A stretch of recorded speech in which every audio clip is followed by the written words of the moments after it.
What's going on, dudes and dudettes? So, Lakers got a win against the Mavs the other day, and they also got a win last night against Detroit, where Kyle Kuzma went off for 41 points. So that's really cool to see.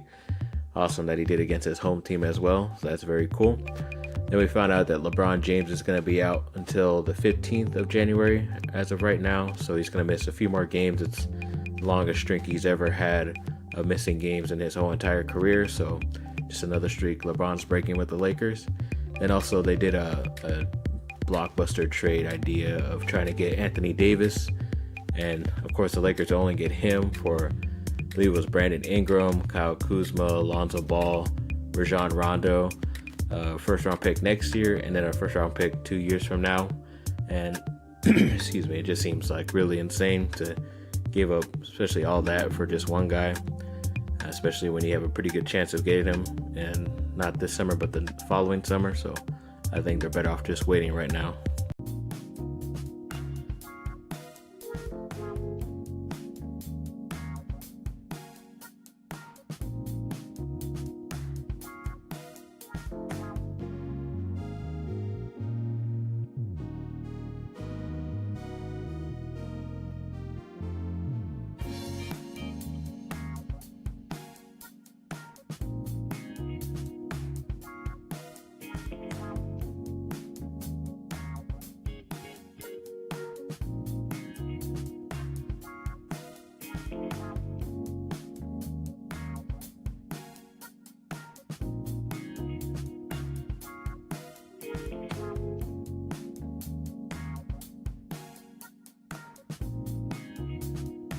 So Duke ended up getting their second win in the ACC against Wake Forest the other day, winning 87-65. So at least they're off to a good start, and especially for Zion Williamson, who's the first freshman in Duke history to get 30, 10, and 5 in a game. So that's really cool for him. Obviously going to be a first-round pick. Then, of course, we have to come to some very disturbing and sad USC news, as usual, for the football team. So Cliff Kingsbury, the highly talented guy that I like that they picked up as the offensive coordinator, not even 34 days at USC, decides that he wants to interview for NFL teams that are now available. And of course, he's going to go to the Arizona Cardinals. And it's just ridiculous. I don't know how to really talk about that, explain it without being really upset. It's just dumb why he even wanted to come to USC in the first place. Just why waste their time when they could have gone for somebody else. But I'll talk about a few other guys later that they should be looking at.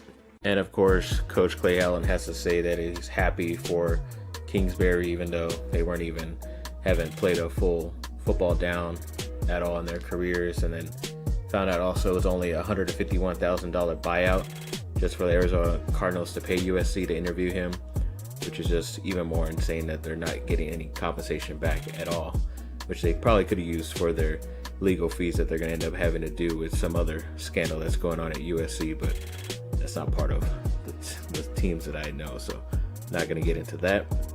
But there was also news that Oluwe BTQ, he's an outside linebacker / defensive end. He was a 5-star guy coming out of high school, but he hardly ever got any chances to play. I don't know if it was just injuries or just because of his raw talent, and it never came up to be anything, and I was just always disappointed. I mentioned him always a few videos back of why was he still on the team if he wasn't producing as a 5-star guy. So he obviously decides to officially transfer, which is pretty okay. So now that USC can use that scholarship for somebody else that is going to play and actually live up to their 5-star status, but just something else that USC has to deal with, another transfer. And then also Bubba Bolden, the guy who was let go, the free safety sophomore for USC, there's a slight possibility he might come back since USC was reopening his case, but he did say he was committing to University of Miami. So good luck to him. Wish him nothing but the best, but really wished he was actually coming back to USC because we really need help and depth on that part of our defense. And then also Juju Smith-Schuster was made official that he's replacing Antonio Brown in the Pro Bowl, so that's good for him. Congrats to him.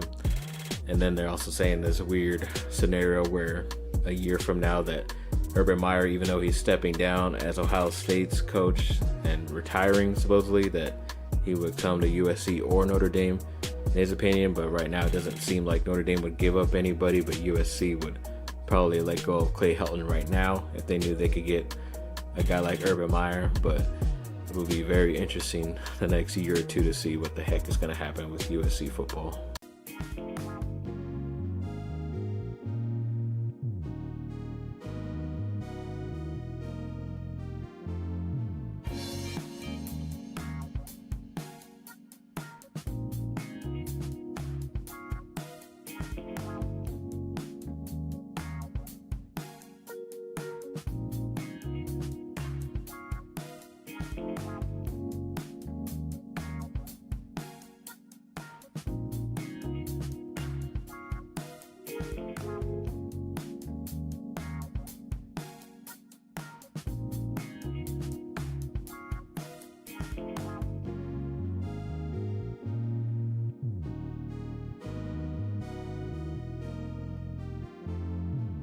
And a little bit of Chargers news heading into the weekend, sort of close right now. They are saying that Melvin Gordon has been a little bit limited in practice with his knee sprain, but hopefully nothing too serious, because we definitely need a guy like that, especially against the Patriots.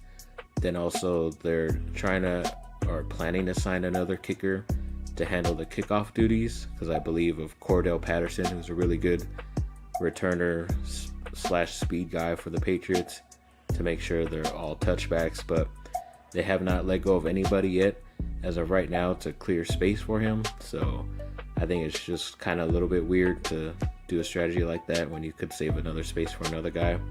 And it seems like Hunter Henry is practicing full as well, the tight end. So that's some really good news for the Chargers as well. And an ex-Duke point guard who was there at Duke for a year, but decided to leave pretty early, Frank Jackson. He's been in the league for about 2 years now, but finally a lot more healthy and getting some more playing time with the New Orleans Pelicans, and he's doing really good off the bench, which is great. Obviously, in my opinion, he should have just stayed at least one more year, so then now this year would have been his time to be able to play and get drafted pretty good as well. But obviously they never listen, and I think money speaks louder than words, obviously, for some people. So at least he's getting some playing time, which is good. And finally, Kevin Porter Jr. for USC. He's missed like about 6 weeks or so with an injury. He's feeling a lot better, at least practicing a little bit more and shooting. So hopefully he can come back, but you don't want to rush it. I'm pretty sure he doesn't want to, especially if they're projecting him to be a top 5, top 10 pick. So it's better off just to wait off and not get any more injured. That's some good news. So I'm about to get into offensive coordinators that USC should be looking at, and hopefully they are. And I know some of these guys have already picked other jobs, but it's just like the guy who left USC. He picked USC, then he went to somewhere else. So pretty sure they do the same thing, and pretty sure USC is a lot better option than where they're at right now. A guy like Tony Elliott for offensive coordinator is very interesting, just because he did lead Clemson's offense to the national championship, and they beat Alabama as well, especially with the true freshman. So I mean, I know it's him and some other guy, but he's the one that's most getting rumors to be a head coach anyways. I think he did try to go for the Georgia Tech one, but obviously decided to stay with Clemson as of right now because it's a better situation anyways. But I really like him a lot.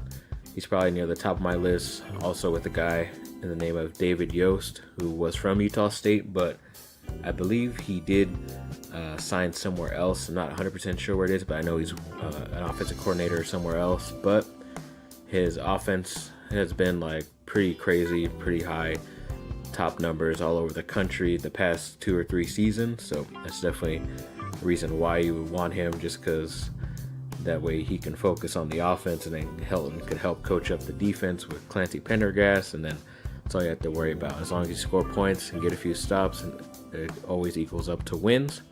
And a guy like Kalen DeBoer, who's from Fresno State, but that's just another team, especially their offense has been really hot the past 2 to 3 years as well. I'm pretty sure it's contributed to him, not only Jeff Tedford, but him as well. So if you can't have Tedford, who is just going to be a head coach anyways, then might as well get the next best thing as offensive coordinator. He's doing really well under him. And those are just a few of the first 3 guys that I think should be in mind for USC. So a guy like Larry Fedora is kind of interesting just because he was an ex-head coach recently with North Carolina, but it did kind of end bad, but his offenses were always really high. He got a lot of those guys, especially on offense, drafted, including a guy like Mitchell Trubisky, who's with the Chicago Bears at the moment. But they did know how to score points while he was there as a head coach. And pretty sure since he hasn't gotten a head coach recently this past year, then might as well just go up the ranks again, just be an offensive coordinator first and see what he can get after that. But he's a name I'm interested in. So is Mike Sanford Jr. I believe he's the head coach at Western Kentucky, but if you're gonna be a head coach at that low of a school, you might as well just get a better opportunity at a higher level school and just be the offensive coordinator. Then you could probably go somewhere else. And Western Kentucky always seems to put up numbers, and they're always doing it against maybe a little bit easier competition, but as long as you're putting up numbers, especially on offense, then that's why I'm definitely interested in you for this. Also, Major Applewhite, who's been bouncing around here and there as a coordinator, but then he was just recently let go of Houston's head coaching job. But they did put up numbers with a certain type of athletes they have, and USC just has better athletes in my opinion. So I think they should just go. He could come this way, and obviously have to go up the ranks again because he was just recently let go, and it'd be a perfect type of air raid / spread offense that USC is definitely looking for.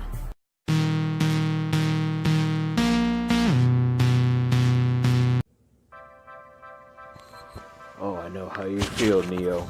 But very special congratulations to Leah Pruitt for being the top 5 overall pick in the women's professional league for soccer. So that's really cool. And then also Ali Prisock, another USC women's soccer alumni that got selected in, I believe, the 2nd round. So that's really cool. So 2 women right there in the professional league, and they'd had a great season this year as well.